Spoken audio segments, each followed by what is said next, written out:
Notícias do STJ. Os destaques do dia do Superior Tribunal de Justiça, quando e onde você quiser. Olá, esse é o boletim com alguns destaques do STJ.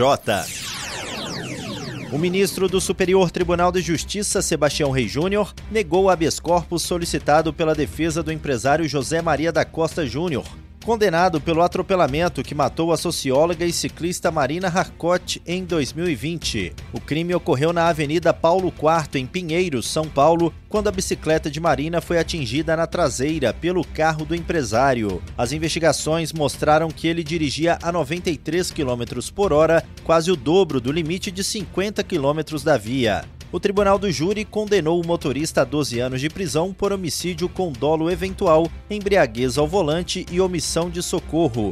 Apesar da condenação, ele permaneceu solto porque respondia ao processo em liberdade. O Ministério Público recorreu e o Tribunal de Justiça de São Paulo determinou a prisão imediata. Com o mandado expedido, policiais foram ao endereço informado, mas não o encontraram.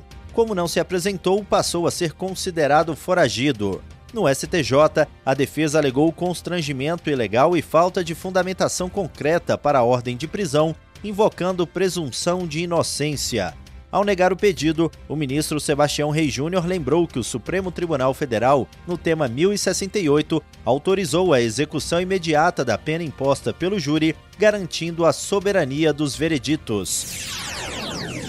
A terceira turma do Superior Tribunal de Justiça considerou ilícita a conduta de uma editora que publicou um livro didático atribuindo a autoria a 2 pseudônimos criados por ela mesma, sem autorização e sem mencionar o pseudônimo escolhido pelo verdadeiro autor. Com esse entendimento, o colegiado confirmou a condenação da editora ao pagamento de R$ 264 mil por danos materiais e R$ 20 mil por danos morais. O autor relatou que teve a obra lançada sem prévio aviso, com nomes fictícios na capa, o que levou também à determinação judicial de incluir o nome dele nas próximas edições e em erratas de exemplares não distribuídos. O Tribunal de Justiça de Pernambuco manteve a sentença.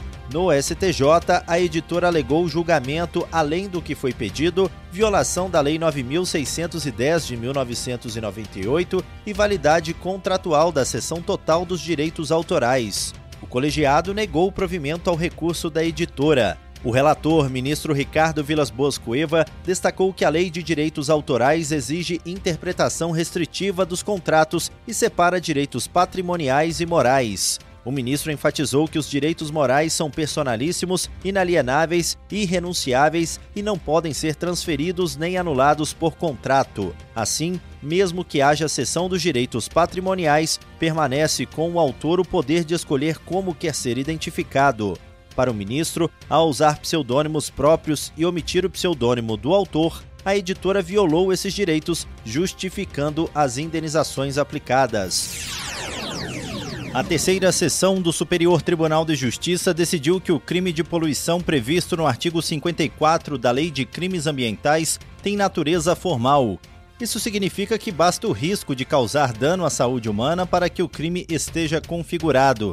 Não é preciso que o dano realmente aconteça, nem que haja perícia técnica comprovando o prejuízo.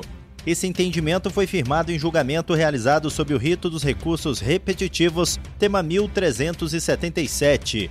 Isso significa que essa decisão vai orientar os demais tribunais do país quando julgarem casos semelhantes. O relator, ministro Joel Ilan Paciornik, explicou que a lei deve ser interpretada de acordo com os princípios constitucionais que protegem o meio ambiente, como o desenvolvimento sustentável, a prevenção e a precaução.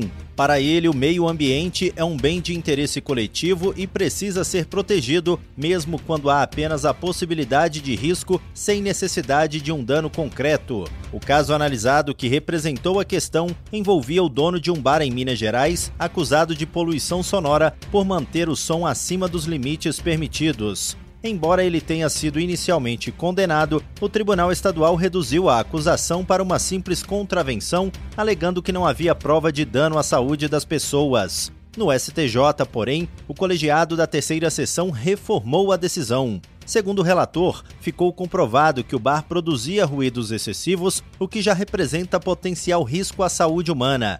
Assim, a conduta se encaixa no crime de poluição, pois ultrapassar os limites legais de som significa expor a coletividade a perigo. O ministro destacou ainda que nos crimes ambientais formais, a punição ocorre pela exposição ao risco e não pelo resultado. E esse foi o Notícias do STJ de hoje. Para ouvir mais, acesse o Spotify ou o SoundCloud do STJ. Tchau, tchau! Notícias do STJ, uma produção da Secretaria de Comunicação Social do Superior Tribunal de Justiça.